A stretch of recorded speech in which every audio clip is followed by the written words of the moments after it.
Hi friends, welcome to Hema vlogs అండి. అందరూ బాగున్నారా? నేనైతే ఇవాళ హోమ్ మేడ్ హెయిర్ ఆయిల్ అయితే చూపించబోతున్నానండి. న్యాచురల్గా కుండీలో పెంచుకునే వాటితోనే మనమైతే హెయిర్ ఆయిల్ ప్రిపేర్ చేసుకోబోతున్నాం. మరి ఎలా చేయాలో చూసేద్దామా? ప్రాసెస్లోకి అయితే వెళ్ళిపోదాం friends. Long and strong hair కోసం అయితే ఈ హెయిర్ ఆయిల్ అయితే ప్రిపేర్ చేస్తున్నాను. సో హెయిర్ ఫాల్ అయితే అవ్వదు, చాలా చాలా బాగుంటుంది ఈ హెయిర్ ఆయిల్ యూస్ చేయడం వల్ల. సో వీక్లో 2 టైమ్స్ పెట్టుకొని హెడ్ బాత్ చేసేస్తే సరిపోతుంది.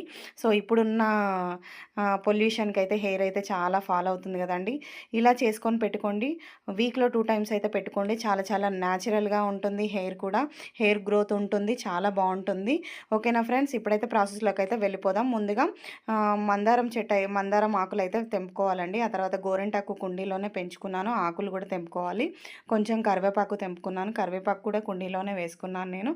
సో ఆ తర్వాత స్టవ్ ఆన్ చేసి కళాయి పెట్టేసుకొని ఆయిల్ అయితే వేసుకోవాలండి. పారాషూట్ ఆయిల్ వేసుకోవాలి. ఆ తర్వాత బాదం ఆయిల్ అయితే వేసుకోండి. నువ్వుల నూనె కూడా వేసుకోండి.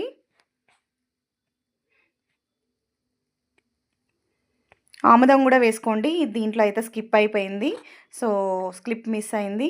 ఓకేనా. ఆ తర్వాత సిమ్ ఫ్లేమ్లో పెట్టేసి కరివేపాకు వేసుకోవాలి. ఒక గుప్పెడు కరివేపాకు అయితే వేసుకోండి. మందారం ఆకులు అయితే ఒక 10 గాలు అయితే తీసుకున్నాను, అవి కూడా వేసుకోండి. గోరెంటాకు అవి కూడా ఒక 10 లీవ్స్ అయితే తీసుకున్నాను. ఒక ఉల్లిపాయ తీసుకోండి. న్యాచురల్గా అని చెప్పాను కదండి, ఇంట్లోనే కలబద్ద చెట్టు అయితే ఉంది మా ఇంట్లో. సో అవైతే 3 అయితే తీసుకుందాం మనం. ఇలా 3 బద్దలైతే కట్ చేసుకుందాము.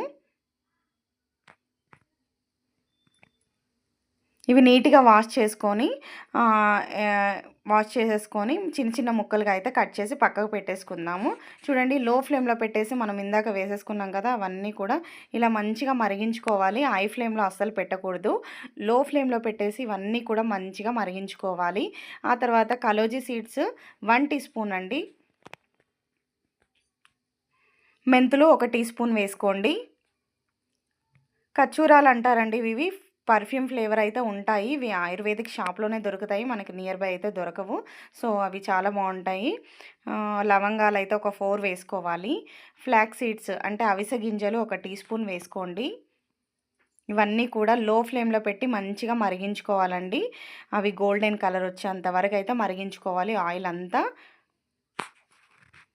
చూడండి, ఈ కలర్ అయితే వచ్చేసింది. ఇవన్నీ కూడా మంచిగా మరిగించుకొని పక్కకు పెట్టేసుకొని వడగట్టుకొని వారంలో 2 టైమ్స్ అయితే పెట్టుకోండి. చాలా చాలా బాగుంటుంది. నచ్చితే లైక్ చేయండి, షేర్ చేయండి.